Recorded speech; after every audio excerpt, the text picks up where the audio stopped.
સુરતમાં દર વર્ષની જેમ આ વર્ષે પણ અડાજણ રિવરફ્રન્ટના ગ્રાઉન્ડ ખાતે આંતરરાષ્ટ્રીય પતંગ મહોત્સવ યોજાયો હતો, જ્યાં ભારત સહિત 13 દેશના 75 પતંગબાજોએ ભાગ લીધો.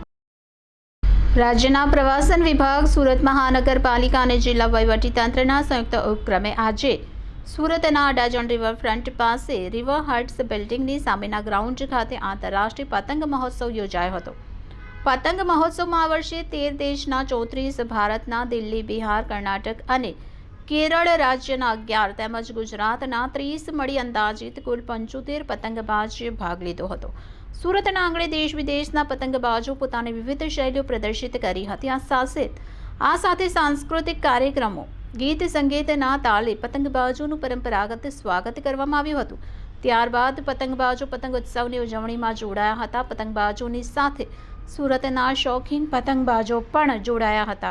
આ મહોત્સવથી દેશ વિદેશના પતંગબાજોના નવા પતંગોના કરતબો લોકો માણતા હતા.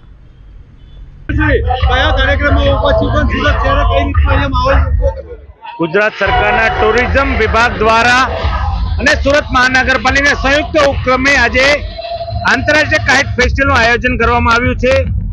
આખા ગુજરાતમાં 65 કન્ટ્રીના કાઇટ ફ્લાયર્સો આવ્યા છે. એમાં સુરતમાં 11 કન્ટ્રીના કાઇટ ફ્લાયર્સો આવ્યા છે. તેને સુરતની ધરતી પર હૃદયપૂર્વક સ્વાગત કરું છું. તમામ સુરતીઓ ઉત્તરાયણનો પર્વ હર્ષોલ્લાસથી મનાવતો આવ્યો છે. સાથે સાથે અપીલ પણ કરું છું કે ભારત વર્ષમાં હાઈએસ્ટ બ્રિજ સુરત મહાનગરપાલિકામાં છે. આ 2-3 દિવસ બ્રિજનો ઉપયોગ નહીં કરે ટુ વ્હીલ વાળા, તેવી અપીલ કરું છું.